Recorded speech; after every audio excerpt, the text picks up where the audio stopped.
And I mean... If I could just add, so I don't know, since Katie mentioned something about her business account, but if you use a personal account, well, like I'm on the web page right now for the town, it gives the link, but then the passcode is listed right there for both meetings. It has, the passcode is 133931. Okay. It's it's right there on the web page. Okay. So I don't know if Megan is available. I think this Sorry, I'm back. It's okay. So I was just link commenting, Megan, that the posting on the town website for both meetings has have the passcode. Okay. It gives the date of the event, and then it has the address, and it has the link below, but above the link, it has the phone number with ID, follow prompts, and then it has the meeting ID and the passcode. So that was the issue, right? That if they weren't logged in, they were being requested to enter a passcode for the meeting. Is that correct? I can't confirm that. Okay. But that's what somebody had said. They needed a passcode, but the passcode is posted. Yeah, no, I mean, I'm not, this isn't really helpful, but I remember when I first started with the schools, I don't know if it's something with the account, but I had to sign up for a personal account. And then once I signed into the Zoom app, I no longer had any issues logging in. So I don't know if individuals can try just making a dummy account real quick. Yeah. Well, I think since accounts are free and anybody can sign up for one, I don't think that there's any issue going forward with this. Is there any disagreements, Megan, Alec, Cam, Jackie, anybody? I would agree with that. I mean, like you said, the accounts are free to create, so that should not be a barrier. There's also the opportunity to dial in via phone and listen to the meeting. So that's an option. And like you said, the password and the username are all available on the town website. And, you know, we do have a number of people who, 37 people who are on the meeting. Okay. I think I'm comfortable going forward with the meeting if you are, if everybody is. So it sounds like we're good to continue. And I do also just want to say real quick that if this meeting is not being recorded by either Megan or myself, and if any members of the audience are recording, they are required to request permission prior to doing so. I'm recording, Okay, and I had sent Megan an email prior to the meeting, so I'm going to continue to record. Thank you. Katie, I've not seen your email. If you sent it this morning, I have been tied up with work commitments, so I might not have seen it this morning. Anyway, I'm going to call this meeting to order at 12:18. I apologize for the delay for those of you who have been hanging on while we tried to sort that out. I am going to move directly into the agenda. Megan, I'm sorry to interrupt. Is there any way that we can just do a roll call real quick of at least the finance committee members that are here, and I'm assuming also the school committee members, just because we are having a remote meeting? Yep, absolutely. Can I start with town representation? Sure. FinCom? Want me to do it, Emily? Sure, if you don't mind, Steve. All right. Should I just do the whole finance committee, or who are the members on the school? Well, like Cam and myself. All right, so Alec, Cam, Here. and Emily. Present. Is that just Cam and Emily? Alec is here too. Alex, Can you hear me? All right, so all present. Thank you, Steve. Thank you, Megan. Yep, and I believe we have both David and myself from the school committee, and I see Michelle and John as well. And Jackie we have. So, all right, so I think we're good to get started. Everybody ready to go? All right, great, thank you. So I've called us to order. Really the one thing on our agenda is talking about the fiscal year 23 planning. John and Michelle did send some updated documents out to this group last night. So I think it's probably best, Emily or John, if maybe you could put the tracking sheet up on the screen for everybody to see, and then walk us through the changes. Specifically, one of the things that we talked about in our last meeting was looking at the structure of the technology spend. So I know that's one thing that we want to make sure that we cover today as well. But with that, I'll hand it to John and Michelle.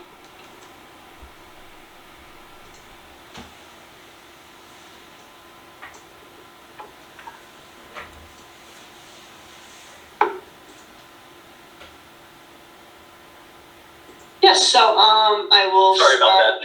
I was muted. I was looking for how to unmute. At the last meeting, we had talked about the technology ask and what that would look like if that were a lease. And so the original ask for the outright purchase was, I think, $665, and we have a quote for the lease of that, a 3-year lease that is $235. So that's the change you see for technology. The lease of the smart panels, $430,000. We've removed the MHS Visual and Performing Arts. Not that that won't be funded, but we think that we can attend to that through other personnel changes and enrollment. One reduction of an Endicott Fellow, again, we think that there can be alternative funding for that. Increase of extended year. I think that there's a grant that will be coming through that will cover that cost. Central office and Steam PD working with Nan, she thought that she could make some adjustments to those numbers. We, at our last school committee meeting, talked about the addition of a diversity, equity, and inclusion coordinator. I put that in at $125,000 as a placeholder. I reached out to the superintendent's listserv to try and get a sense of what other districts are doing, and if that is a coordinator or a director or a liaison. And for as many emails as have responded, districts are all doing this differently. So, I'm not sure that 125 is going to be that much, but I didn't want to under budget for that.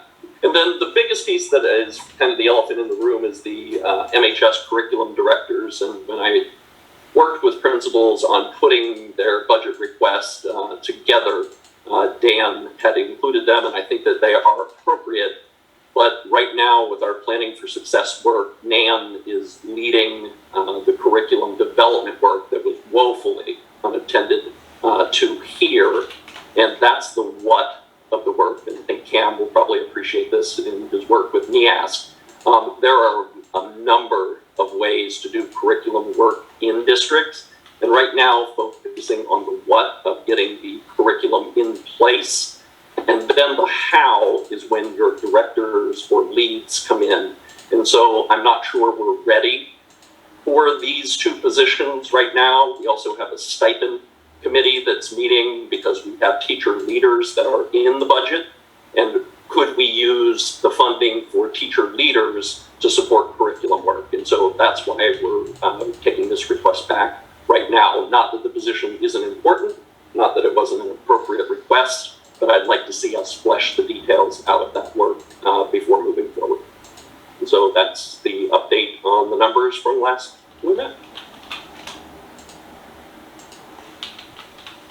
Thanks, John. With that, are there questions from Emily, anyone on your side? We'll open it up. Can I ask a question about the percentages? That would be easier if I saw that screen again. Yep. I wasn't 100% sure I was that I was reading it properly.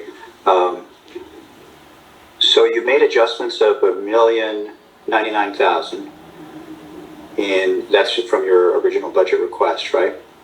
Or the one we just saw anyway.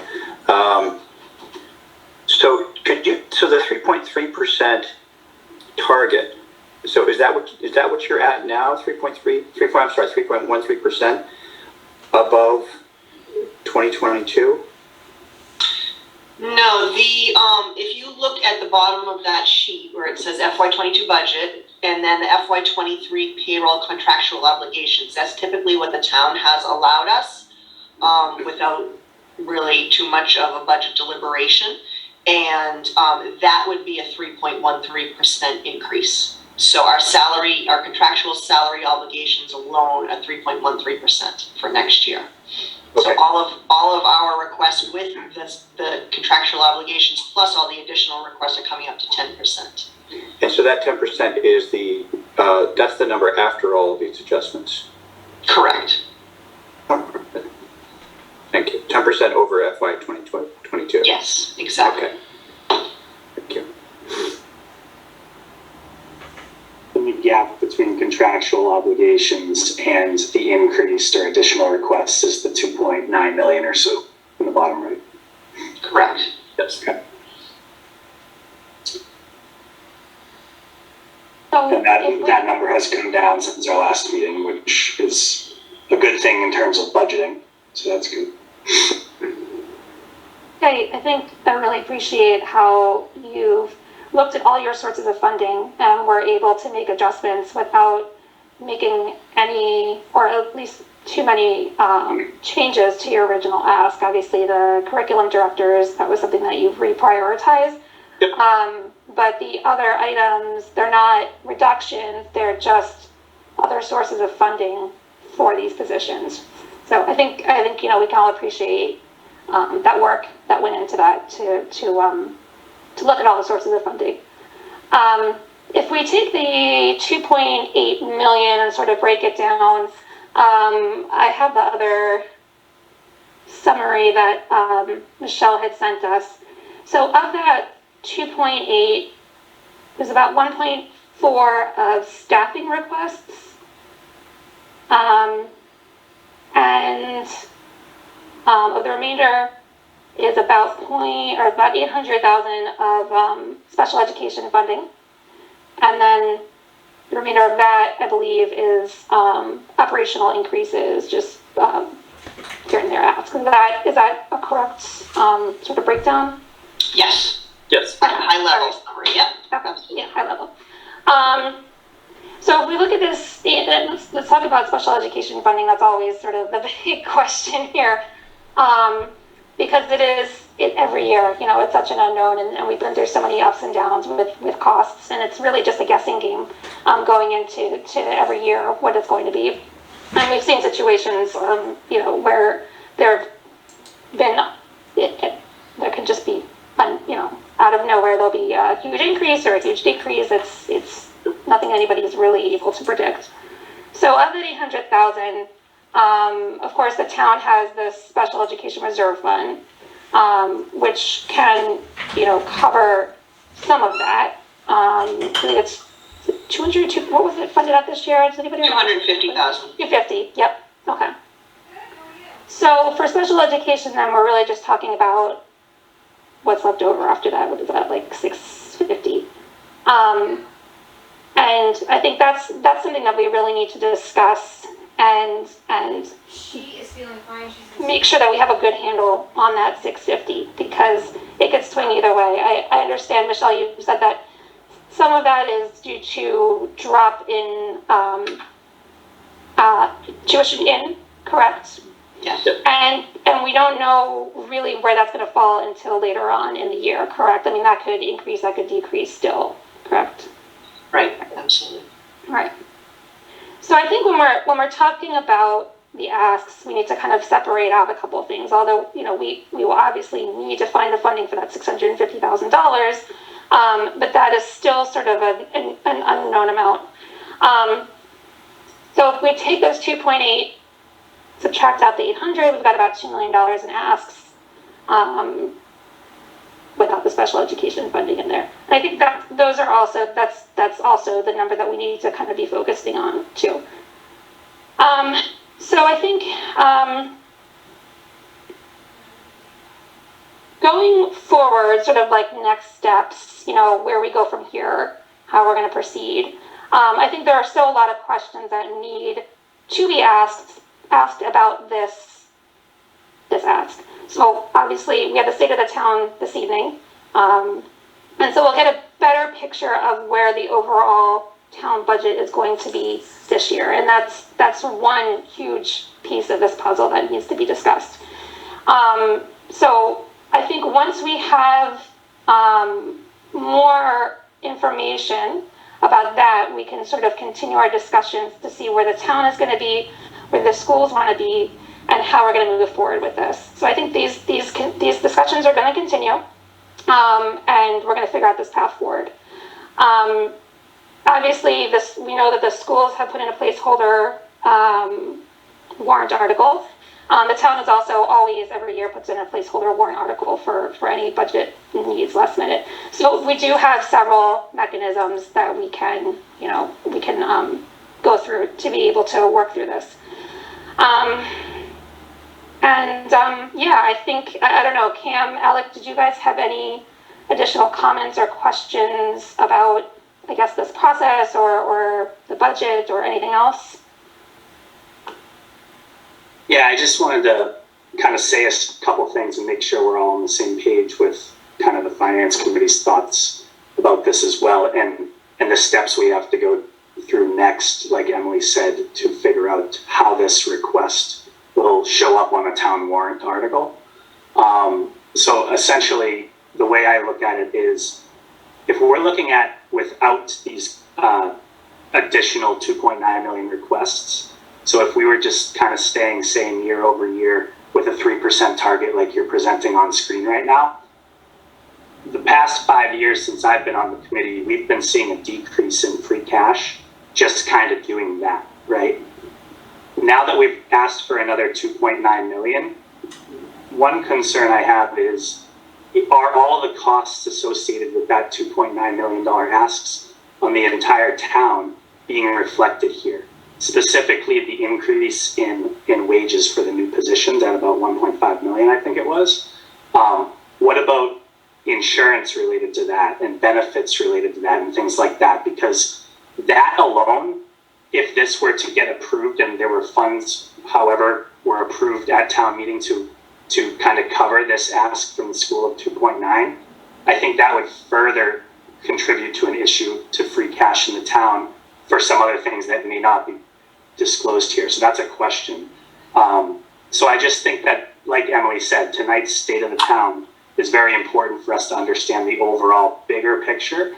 And I think it will be important for the school committee to collaborate with town finance, selectmen, whoever it may be, in next steps to figuring out how this ask actually gets onto the town warrant article, whether it's part of the main town warrant article that has all departments' requests, or if it's something in addition. And then just to add one other thing I was thinking about kind of last night as I thought about this meeting this morning is kind of just to bring up, the mechanics of this, because I think maybe when we meet on the 14th of February as a full committee to review and approve your budget, I just want to throw this out there. Would we be voting upon the total fiscal year 2020 budget asked at that point, or would we be voting more on the kind of target year over year ask? And the difference would be potentially something that would be separate from the main kind of article for all town budgets. I'm not saying I have the answer to this, because I personally haven't navigated this type of request since I've been on the committee, but just wanted to throw that out there and see if anybody had thoughts on that.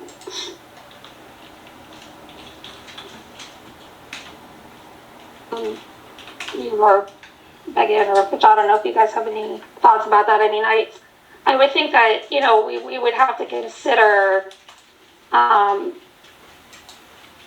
guess, you're right, Alec. I mean, the question is, what is the mechanism? If the school puts forward their full ask that includes that additional 2.8 million or 2 million, whatever that number may be, before the finance committee. Funds? Yeah, do we have enough? Exactly. Like, do we have enough funds within our current tax levy to be able to cover that? And we all know our free cash situation. So I don't want to speak because we haven't seen the state of the town this evening, and I think that'll kind of give us an answer there either way how we can handle that. The alternative would be for the schools to be bringing to us what the town can afford, so we're agreed upon, the last year's budget plus contractual increases, separating out the additional ask, and that would be reviewed as a warrant article in our warrant hearing. The downside to that would be that if the warrant article did not pass, the schools would have to go forward with the budget that we approved, which was the last year's budget plus the just contractual increases. So, those are some of the questions that we need to work through.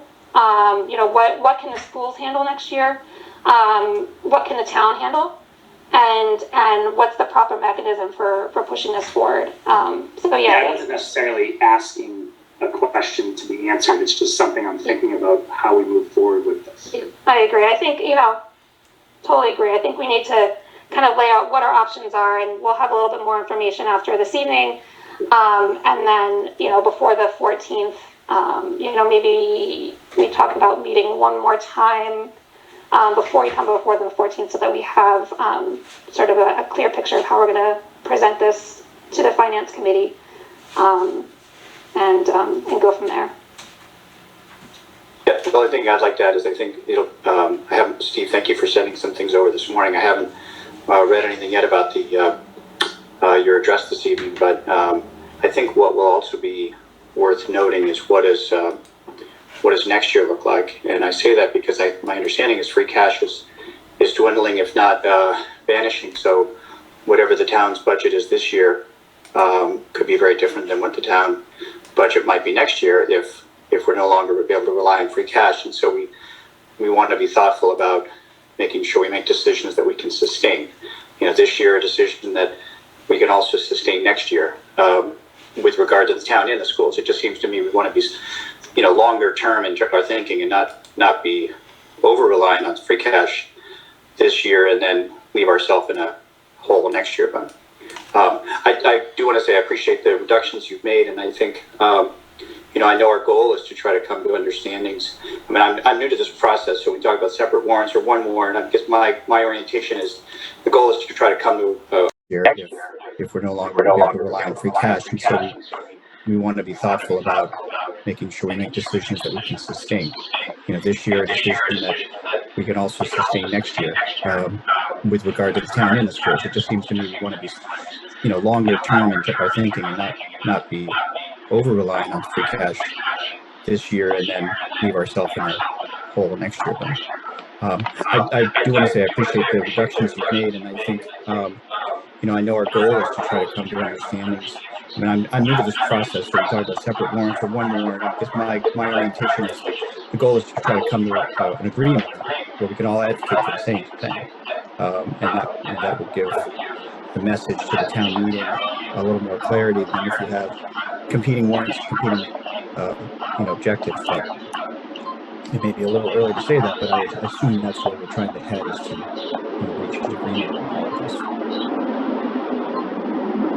Yeah, if I can jump in, Cam, I appreciate you saying that, because I think from my perspective that's important too. However we fund it, I'd like to make sure that we're doing that in a collaborative fashion. Like you said, we're all advocating for, together on this.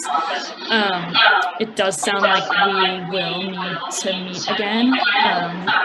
We have a school committee meeting, just looking at my calendar now, next Thursday. So, which is the 3rd. So I'm going to recommend that we meet early in the following week, maybe the 7th or the 8th. Because at that point we would have had a chance to review everything with the school committee, with the full school committee, get their feedback and conversation and adjust as necessary, and then come back to you with those updates, and then obviously get an update from you from the Save the Town and a little bit further on from where you are now before we come to the full finance committee on the 14th. Does that make sense to everybody? Okay. So I think what worked well last time, I don't know if Lisa's on this call and I hate to add to her plate, but she can send out some suggested times to the group, and then we'll go from there in terms of selecting a time. But if we can, aim for either the 7th or the 8th, that would be ideal. Unless anybody knows if they are not available on those days. Actually, Monday is a little bit difficult for me. I could do it if that's any day that works for everybody, but I prefer Tuesday. That's just me, so we can work with that with Lisa. Okay, all right, that sounds great. I really appreciate the feedback from this group and making sure that we're thinking everything through. So I appreciate that. Are there additional questions or any other pieces that we need to cover for fiscal year 2018? David? If I could, Megan, so Yeah, I please. think what Alec and Emily just discussed, and with Steve being on the call, is exactly that. The schools historically don't determine how the budget gets funded. It really, that lives with the finance department. If it's debt service, they determine whether it's 10, 15, 20, or if it can be funded within a budget. As we know, then with the state of the town, as was mentioned, we're going to see projections based on other various expenses that the town has. Then there are the revenue projections that go forward, and it all rolls in, and there's free cash and everything. So I think that is the key point that Alec and Emily are talking about here. And I think from our perspective as a school committee, we do work together hand in hand with the town and the finance committee and the board of selectmen to present a budget to the town that meets everybody's needs. But I think as we work through this presentation, today's presentation at least isn't that, let's just say, lack of a better number, that $2.8 million is definitively an override. That's to be determined once we have the state of the town, as well as Emily mentioned, historically we've set aside money, for instance, in the special ed reserve of $250. So would there be some other financial choice made or recommended by FinCom and by the finance director and by the board of selectmen that that reserve not be allocated and the money would live in our budget? So then our budget would change. And so there's a lot of moving pieces here, but I think those are the principal things that we're getting towards here by presenting this to the town now, and then as well as our capital article that we have mainly related to the high school roof, is how do we then fund that and get those recommendations, or what are the best ways to seek funding for that over the next couple of months. Just wanted to, and I think. Oh, sorry. Go ahead. No, you brought up the other piece that we haven't talked about yet, which is capital requests. And I understand that you've submitted the requests to the town. Those have to be worked through. But I'm not sure what the timing is for any decisions from the town about capital spends, but at some point we'll need to discuss what your extended needs are, because we know that they're significant. So I don't know if that'll be ready for the next meeting. Hopefully it is, so we can begin that discussion. But again, that wouldn't come to us until the warrant hearing, but we still have a significant amount of time for that.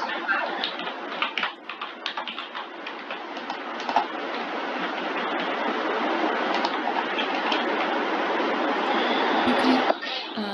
Other thoughts, questions, anything else we want to cover before we close out?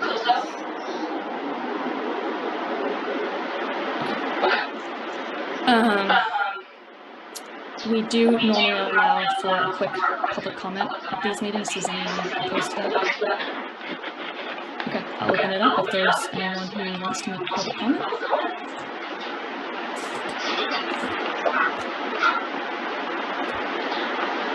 I don't see any hands, but John, you're the host, maybe I'm missing. No? Okay. All right, great. Then we will adjourn this meeting at 12:44. Thank you, everyone. Thank you. You're welcome. Bye.